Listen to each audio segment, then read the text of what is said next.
안녕하세요. 일신사입니다. 저희 채널에는 신박한 사연들이 많이 있으니 많은 분들의 구독 부탁드립니다.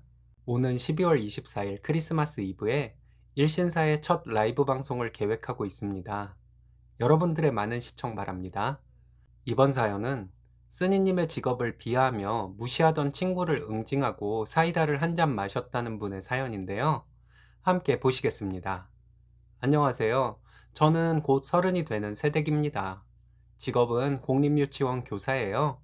남편도 교직에 있는 사람입니다.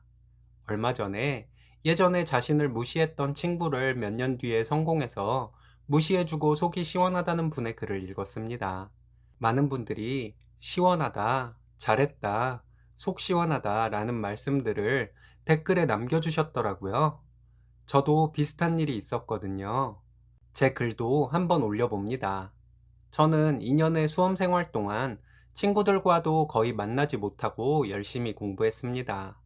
하루 일과가 자는 시간, 먹는 시간을 제외하고는 공부만 하는 것이어서 저도 모르게 스트레스를 받았나 보더군요.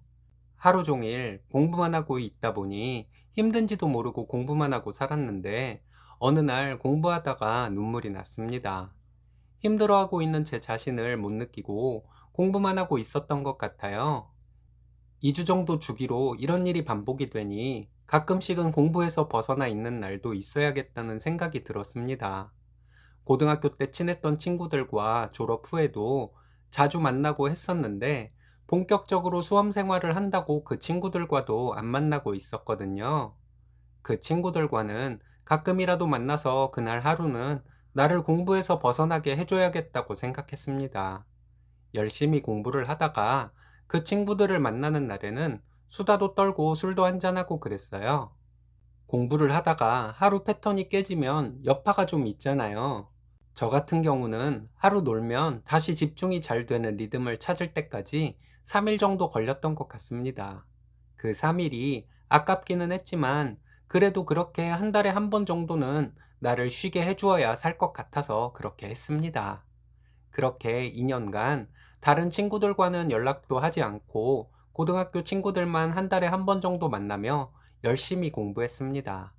시험을 준비하는 동안 다른 친구들은 좋은 직장에 취직을 한 친구도 있었고 좋은 남자 만나서 결혼을 한 친구도 있었어요.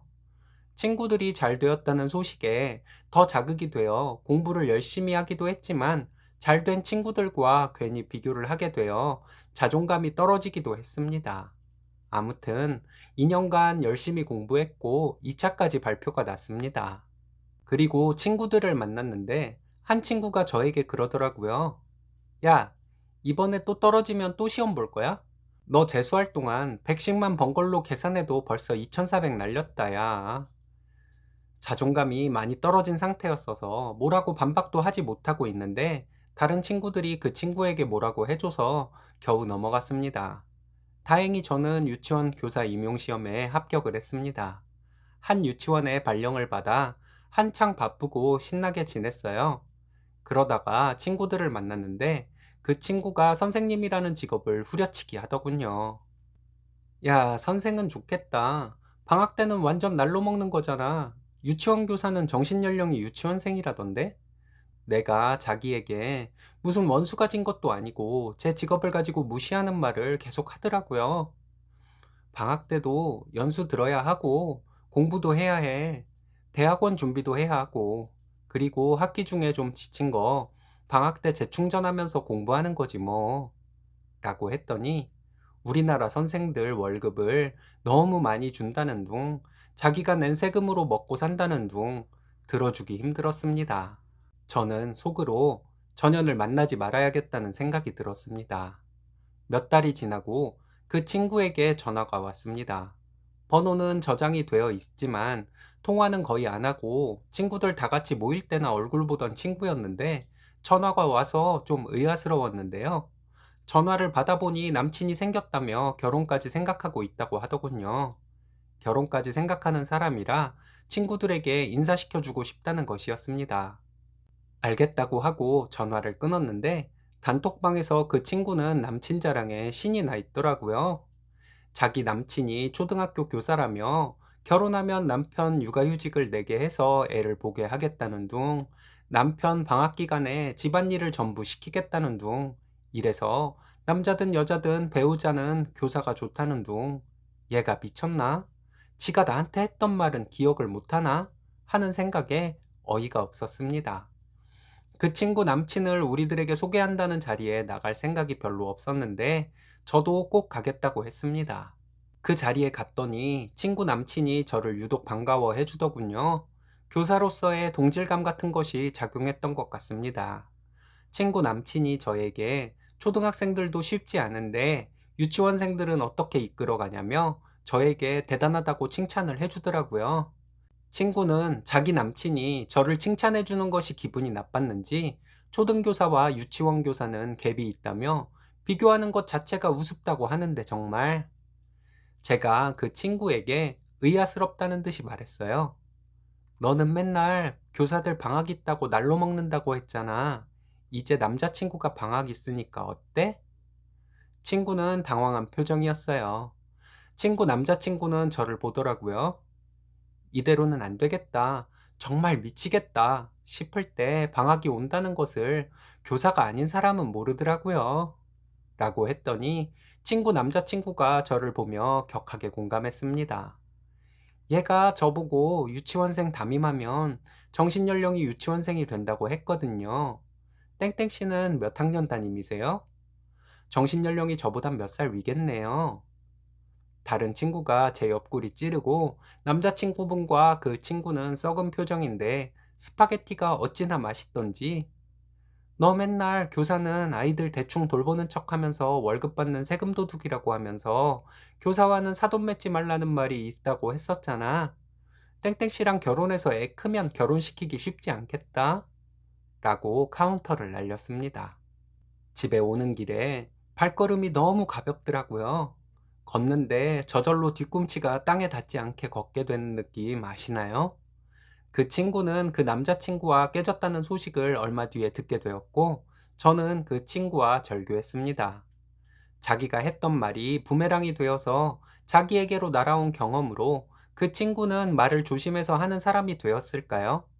제 남편은 고모님이 유치원 교사셨는데 너무 현명하고 자상한 분이라서 본인도 교사의 꿈이 생겼고 어렸을 때부터 유치원 교사가 이상형이었답니다. 아이들의 성향이 결정되는 중요한 시기를 책임지는 직업이라 정말 중요한 일을 하고 있다고 하며 항상 저에게 고생스럽겠지만 아이들을 위해 하루하루 놓치는 것 없이 잘 하라고 말해줘요. 직업에는 귀천이 없죠. 중요하지 않은 직업이 어디 있겠어요.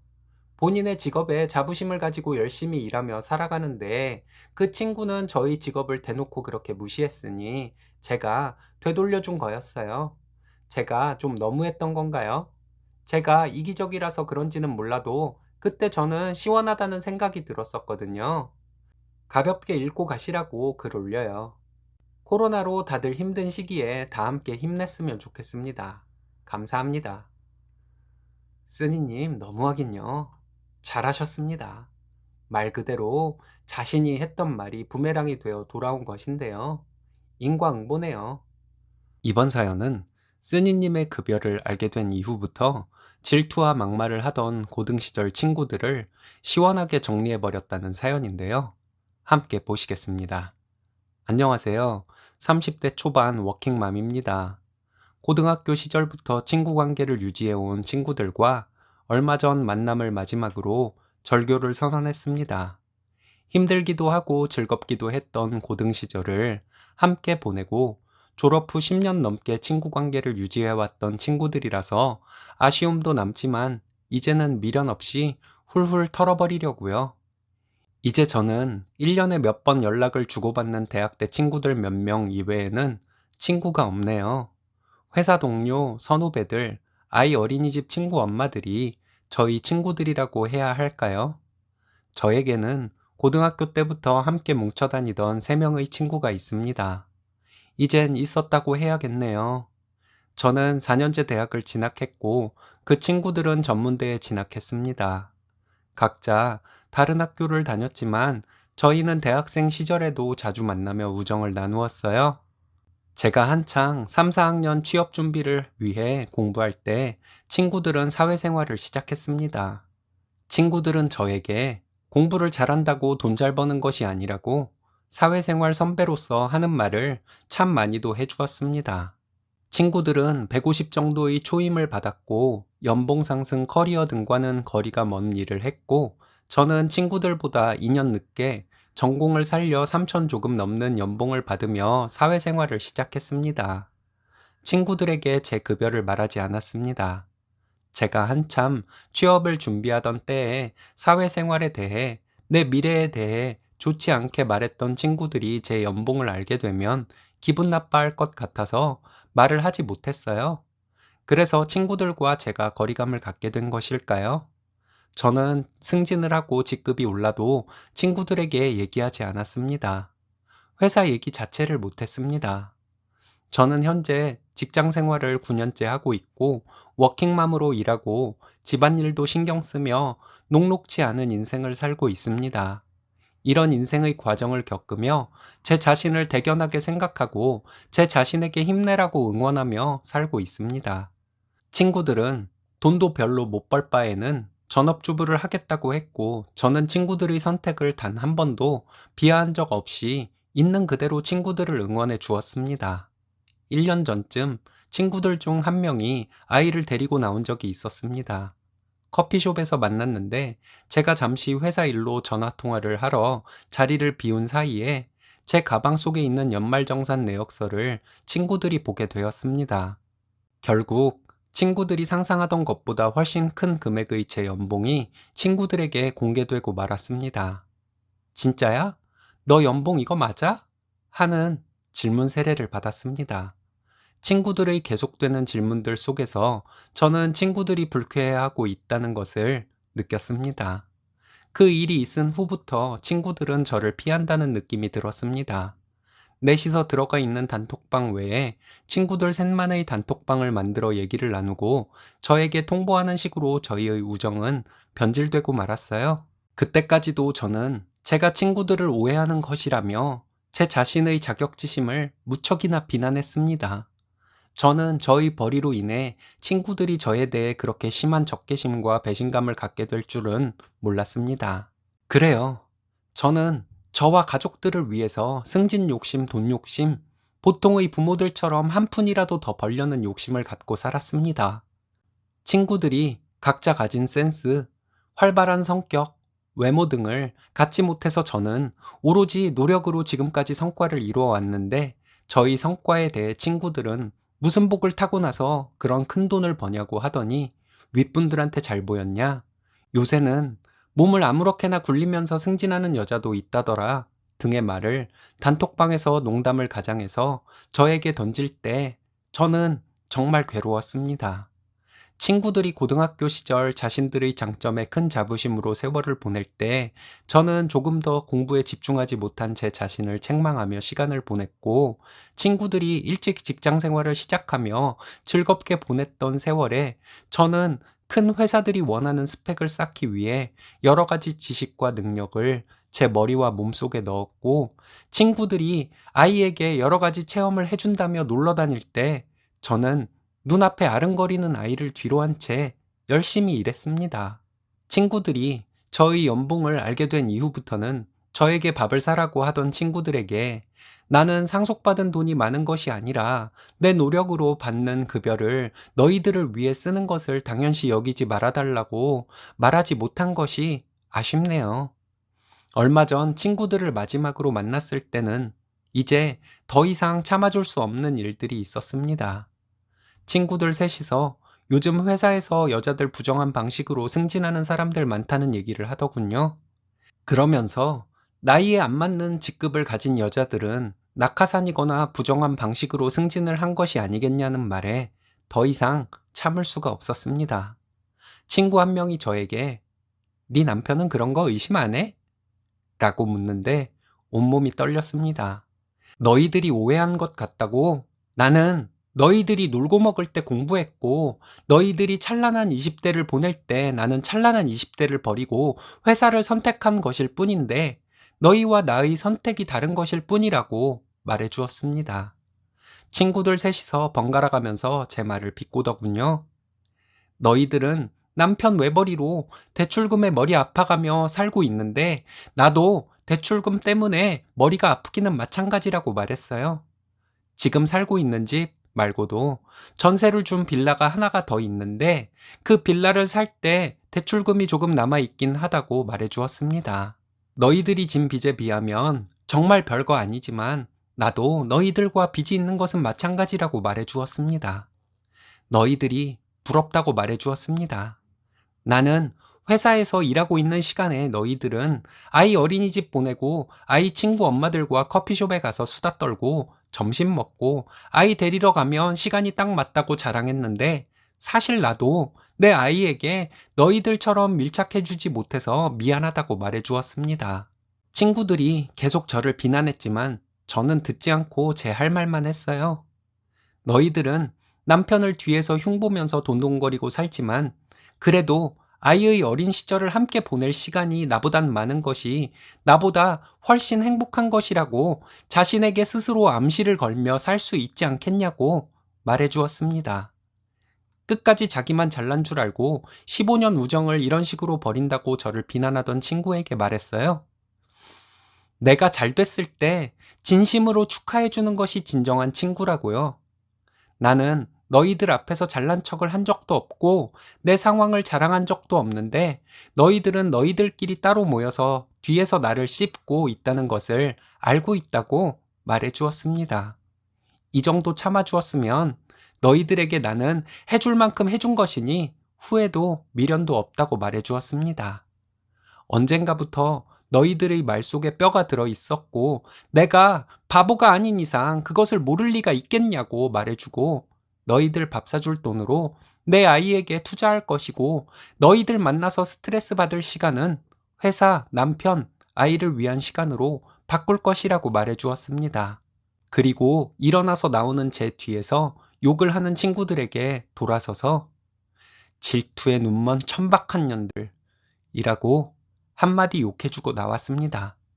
일주일 정도 지났는데 마음이 허하네요. 이렇게 저는 15년지기 친구들과 절연을 했습니다. 저는 전업주부를 비하할 마음은 없습니다. 남편이 능력이 있다 없다로 비교질하고 자신이 좀 뒤처져 있다 싶으면 끝없이 이간질하는 제 친구들 이야기를 적은 것 뿐이니 오해는 없으시길 바래요. 이젠 저에게 오래 두고 사귄 친구가 없어 여러분들께 털어놓고 얘기합니다. 감사합니다. 자기들만의 좁은 세상에서 질투나 일삼는 사람들은 친구 아닙니다. 쓰니님, 결단 잘 내렸습니다. 일신사는 쓰니님의 결단을 응원합니다. 이번 사연은 쓰니님 남편의 사업이 잘 되니까 질투나서 심술 부리던 동네 엄마들을 시원하게 참교육했다는 사연인데요. 함께 보시겠습니다.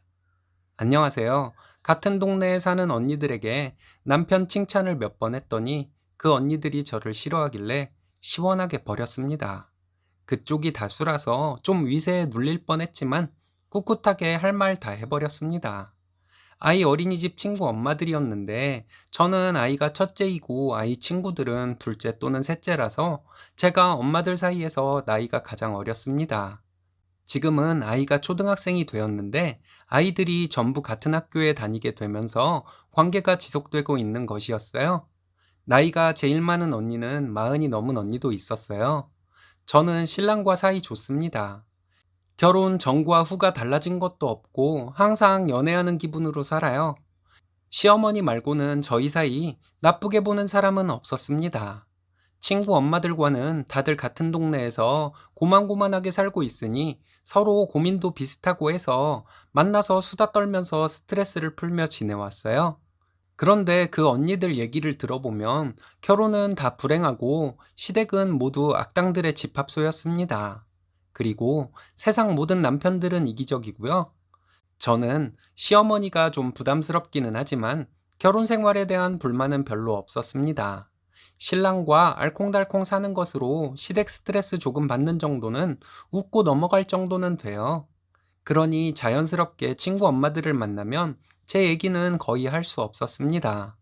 다들 결혼 생활에 대한 불만을 얘기하는데 저는 결혼 생활이 만족스럽다고 말하면 안 될 것 같았어요.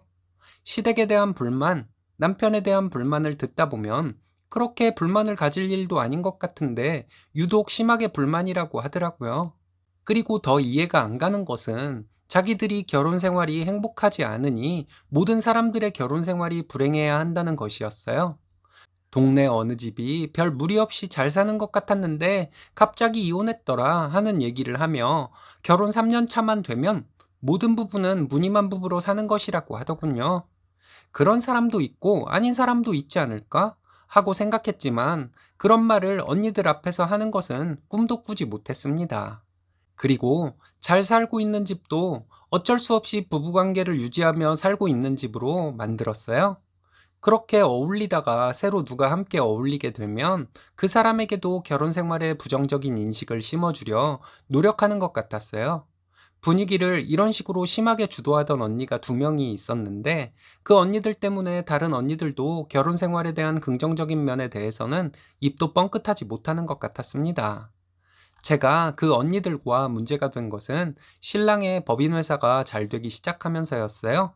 신랑은 10년 넘게 잘 다니던 회사를 퇴사하겠다고 하더라고요.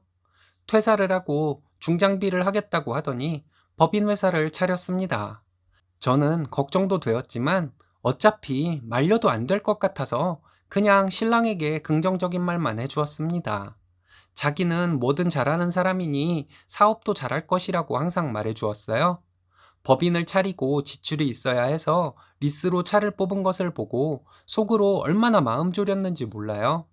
그런데 신랑 회사는 생각보다 운영이 잘 되었습니다. 신랑이 집에 가져오는 돈은 회사를 다닐 때보다 몇 배가 되고요. 생활이 풍요로워지니 제가 마음도 넓어지더라고요. 신랑과 사이가 더 돈독해지는 것 같았습니다. 저녁에 사업상 접대 때문에 술자리를 갖는 경우가 늘긴 했지만 저는 별로 신경 쓰지 않았어요. 술을 체질적으로 못 마시는 사람이 억지로 술을 마시다가 건강을 해치면 어쩌나 하는 걱정은 했습니다. 신랑이 워낙 고집이 센 사람이라 누가 술을 억지로 권해도 잘 조절해서 마신다고 하는 말을 믿게 되더라고요. 어느 날은 접대를 가서 2시간 동안 술을 4잔 먹었다고 하는데 그 말이 얼마나 재밌었는지 모르겠네요. 그래도 자기는 분위기 다 맞추고 접대 잘 하니 걱정 말라고 눈이 풀려서 얘기하는데 빵 터져버렸어요.